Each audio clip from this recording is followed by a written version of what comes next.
జనజయకేతనం అనేటువంటి పాటను మొదట్లో ఉద్యమంలో చాలా ఉర్రూతలూగించినటువంటి పాట. ఆ పాట తెలంగాణ రాష్ట్ర గీతంగా పెడతాము అని చెప్పిండ్రు. ఆ పాట చాలా బ్రహ్మాండంగా జనంలోకి పోయింది. అందశ్రీ రాసినటువంటి పాట. ఆ పాటను నేనే రాసినా అని చెప్పి కేసీఆర్ క్లెయిమ్ కూడా చేస్తున్నాడు. ఇది తప్పు. అందశ్రీ రాసిందనే విషయం మొత్తంగా బయటకు వచ్చిన తర్వాత పూర్తిగా అందశ్రీని పక్కన పెట్టిండ్రు, ఆ గీతాన్ని తీసి పక్కన పెట్టేసింది. అంటే ఇప్పుడు జే తెలంగాణ మొదట్లో అందరం ఎక్కడ ఉద్యమం సందర్భంగా ఎక్కడ ఏ కార్యక్రమం జరిగినా మొదలుగా ఎట్లయితే జాతీయ గీతాన్ని పాడుకుంటామో జే తెలంగాణ పాడుకున్నటువంటి సందర్భం ఉన్నది కదా. మీరు కూడా చాలా సందర్భాల్లో నా పాట వినింటారు, చూసింటారు, ఆ పాటతో ఉత్తేజం పొందింటారు కదా. అట్లాంటి గొప్ప కవి అందశ్రీ ఇప్పుడు ఎక్కడ ఉన్నాడో తెలియదు. ఈ ప్రభుత్వం పట్టించుకోవట్లేదు. అనామకులను తీసుకొచ్చి పదవులు ఇస్తున్నటువంటి ఈ ప్రభుత్వము ఉద్యమ సమయంలో భావ వ్యాప్తిని చేయడం కోసం పనిచేసినటువంటి అనేక మందిని ఎందుకని పక్కన పెట్టింది అనుకోవచ్చు. జే తెలంగాణ గీతాన్ని ఎందుకు పక్కన పెట్టింది, ఎట్లా చూడాలి దీన్ని? ఒకటే అన్న, ఆయన ముద్ర ఉండాలి. కేసీఆర్ అనే వ్యక్తి తెలంగాణ తెచ్చిందని చెప్పేసి రాబోయే తరాలకు రుద్దాలని ప్లాన్ చేసుకున్నాడు. మీకు ఇంకొకటి మర్చిపోయారు మీరు.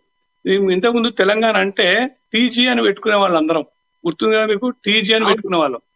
సో ఈయన ముద్ర ఏంటంటే, ఈయనకు సలహాలు ఇచ్చే ఒక దరిద్రపు కొట్టు ఆఫీసరు, దరిద్రపు కొట్టు పిఎల్ ఏం చెప్పారంటే, సార్ మీరు టీజీ అని పెట్టుకుంటే మొత్తం క్రెడిట్ అంతా వాళ్ళకే పోతుంది, అందుకే అని చెప్పి దాన్ని టీఎస్ అని పెడదామని చెప్పేసి టీఎస్ అని పెట్టారు. ఇగో ఈవెన్ ఇట్లాంటి చిల్లర బుద్ధులతోని, ఒక అహంకార ధోరణితోని తెలంగాణను ఇప్పుడు జయశంకర్ సార్ ఉన్నాడు, జయశంకర్ సార్ పేరు ఎక్కడ తీసుకురాడు. కోదండరాం సార్ ఉన్నాడు, కోదండరాం సార్ పేరు ఎక్కడ తీసుకురానియరు వాళ్ళు. ఎందుకంటే వాళ్ళంతా మేధావులు, ఇంటలెక్చువల్స్, వాళ్ళే జాతిపితలు అవుతారు, తెలంగాణ జాతిపితలు అవుతారు అని చెప్పేసి ఒక కుంచిత స్వభావం. ఆ స్వభావంతోనే ఈయన అటు టీజీని నుంచి టీఎస్ మార్చిండు, అటు జయశంకర్ సార్ భూస్థాపితం చేసిండు, కోదండరాం అయితే ఇక పనికి రాకుండా చేసిండు. ఒకప్పుడు కోదండరాం సార్ ఏమన్నాడు, ఈయన కూర్చున్నాడు నిలబెట్టి, ఇక చూడురా ఈయన ఎంత ముత్తుకున్నాడు అని చెప్పి అన్నాడు. ఇవాళ అట్లాంటి ముద్దు ఆయన తీసుకుపోయి గోడ కొట్టేసాడు. సో ఈయనది ప్రతి ఫీల్డ్ లో ఈయన ముద్ర కనబడాలి, పుస్తకాలలో ఈయననే ఉండాలి. తెలంగాణ అంటే కేసీఆర్ అంటే తెలంగాణ అన్నది ఒక విష బీజాన్ని నాటుకొచ్చిండు. ఏదైతే భారతదేశం లోపల చరిత్రని కాంగ్రెస్ ప్రభుత్వం ఎట్లా మంటగలిపిందో, ఆ చరిత్రను ఎట్లా నాశనం చేసిందో, తెలంగాణను కూడా ఈ దొర పరిపాలన లోపల ఈ దొర మాత్రమే పేరుండేటట్టు దాన్ని సర్వనాశనం చేసుకుంటూ వచ్చిండు.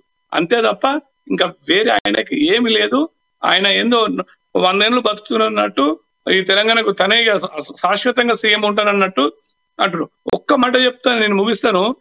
ఈయనకు నిజంగా చిత్తశుద్ధి ఉండి తెలంగాణకు జాతిపిత కావాలనుకుంటే ఇప్పటికైనా మొత్తం కట్టుబట్టలతో, మొత్తం ఆస్తి మొత్తం తెలంగాణకు ఇచ్చేసి కట్టుబట్టలతో బయటకు వచ్చేసి ఓట్లను అడగమని చెప్పు, ఆ చిత్తశుద్ధి నిరూపించుకోమని చెప్పు.